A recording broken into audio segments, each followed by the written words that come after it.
Welcome to the original Murmunji Hall. It's a heritage listed building built in 1869. This hall served the community as the local school, as a multi-denominational church, and also as a public hall for almost over 100 years, and still serves the community for meetings up until this day. It had its 150th anniversary last year, and this is a perfect place to introduce the next segment of our history project, which is interviews with 3 local residents who have links back to the original settlers in the basin. Today we're meeting with James Neary, and the Nearys have been in the basin since, I don't know, 1870 maybe. James is the third James Neary, so it's a tradition in the family to have a James. James has always been very keen on rabbit control, and probably a leader in the district in the methods and the diligence that he's put in on rabbit control. We'll go through various methods with James, but one of the most unusual things that James has, he has a original fumigator, which was called a smoker in those days because it blew smoke out. And James will run us through the operation of these early machines that were used to eradicate rabbits. Today we're talking to James Neary. Nearys came to Bowman's Forest in 1863, and I believe, James, that you're the third James that's inhabited this farm here. That is correct, Royce. Excellent. James has had a lifelong sort of interest in rabbits because rabbits have always been a feature here. People like James have spent a long time battling that problem. So James, just to start with, when your relatives are back in history, when were they first aware that rabbits came into the basin here? I reckon about 1880s, Royce. Were they in big numbers or? They were in plague proportions. Right. And what were they doing then to sort of try to control the rabbit problem? Well, due to the ability of the rabbits to reproduce in large numbers, and some neighbours not trying to control the rabbits, our family was really hard pressed to control them. Right. When you were thinking, when you were growing up, because actually I've never asked you, how old are you, Jeff? 66. Okay, so when you were growing up, what did you do about rabbits?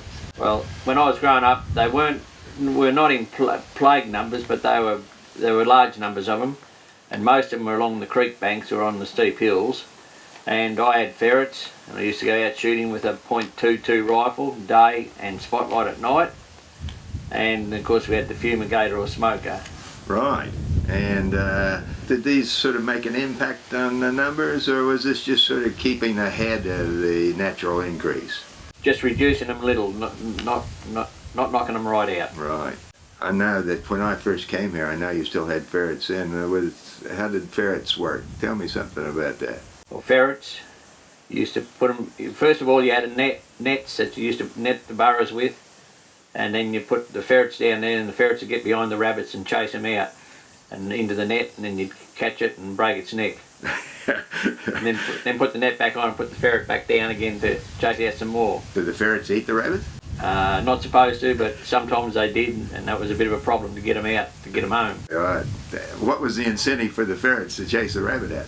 I know, it was just their ability to do that. Right. I heard always that when the weather got really hot, ferrets didn't like to work very much. No, ferrets wouldn't work in the heat at all. No. It's the winter time then, was it? Winter, autumn and spring, yeah. Right. The 22, was it a special 22 or just a regular 22? Just a single shot .22 rifle. I know the professional shooters used to use ones with a very thick barrel because they couldn't hear the recoil. You didn't use one of those? No. No? Okay.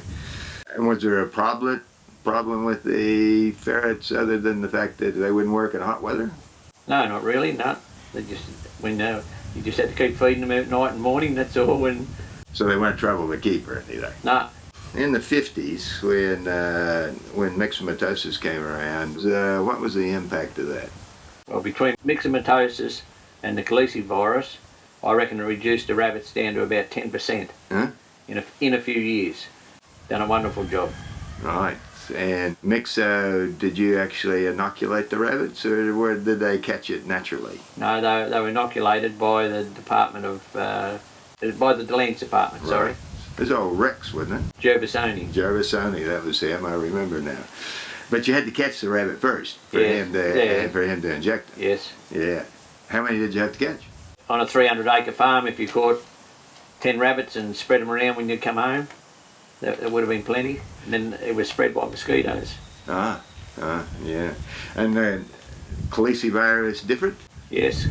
The calicivirus worked better in the dry country rather than the wetter country. Mm. And did it work well here? Yes. Right. Yeah. Was there any other problems with the ferrets, James? Yeah, well, if they got stuck down the burrows, sometimes people would smoke them out.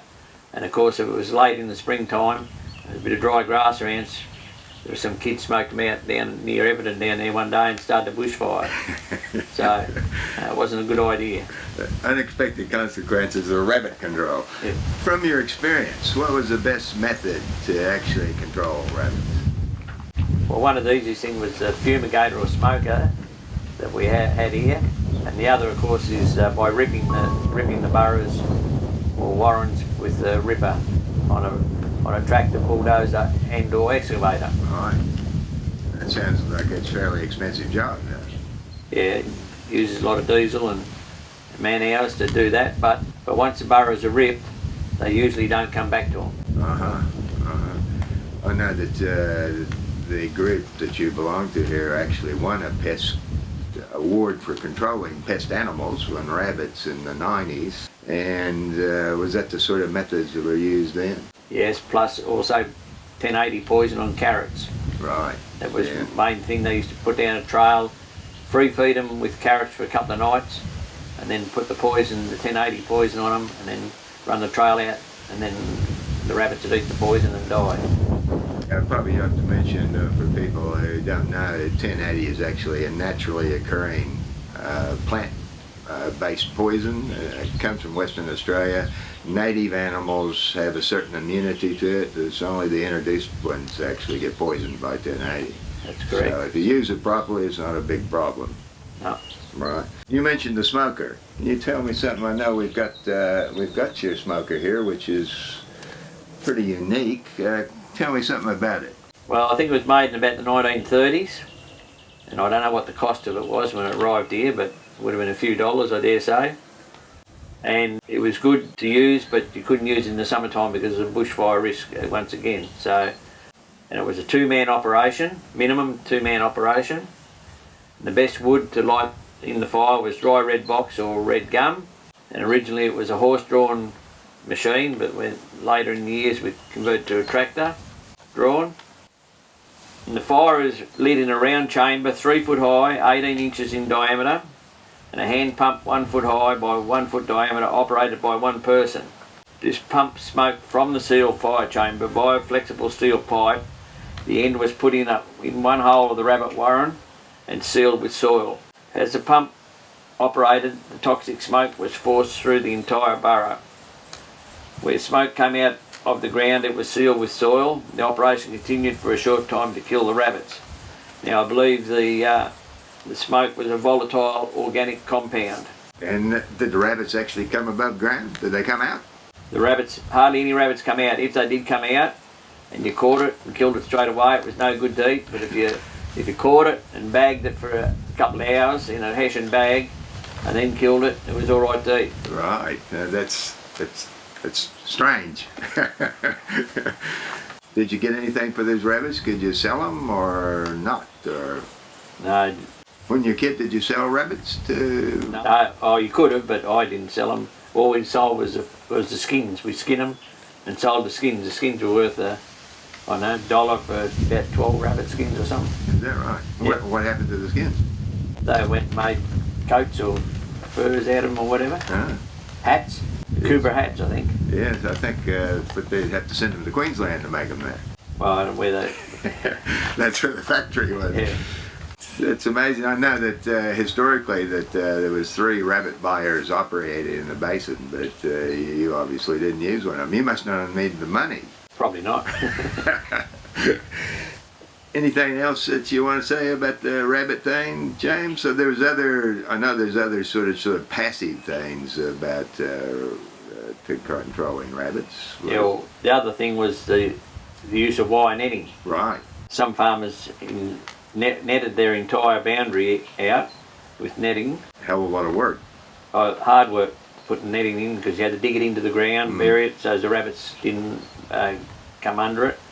And wire netting was constructed from small gauge wire woven into a material about 3 foot high and with 1-inch holes. And believe it or not, the prisoners in Pentridge Prison made that for many years. And an enlightened policy, get something out of the prisoners. Yes. Great. Well, thanks for your time today, James. It's been very interesting, and I hope that you people out there have learned something about rabbit control. Had made up new machines. That was a portable engine thing, and it had a little reservoir on it that dripped diesel on the exhaust. Yep. So it made a lot of smoke. And then you had another sealed compartment that had chloropictin in it, which is dynamite. So you'd blow the smoke through, you'd see where the holes were, you fill those in, then you give them a dose of this poison. Except sometimes, you know, because I've done it myself, I've reached over the damn thing and took the lid off it and knock you out in the ground. Larvicide that was. Yes. Oh, there's all sorts of things have been tried with rabbits. I used to have a guy that I worked with that used to go around blowing rabbit burrows up. You know, and a very expensive way of getting rid of rabbits is the goddamn dynamite in the burrows. Right, the machine, you light the fire in it and whatever, you put the hose down a burrow, seal it with soil, and then you start pumping, and then where the smoke comes out the other holes, another persons with shovels block the holes up, and then when all the holes are blocked up, you pump for another couple of minutes to pressurise the burrow, fill it with toxic smoke, and pull the hose out and block that hole up and go on to the next burrow.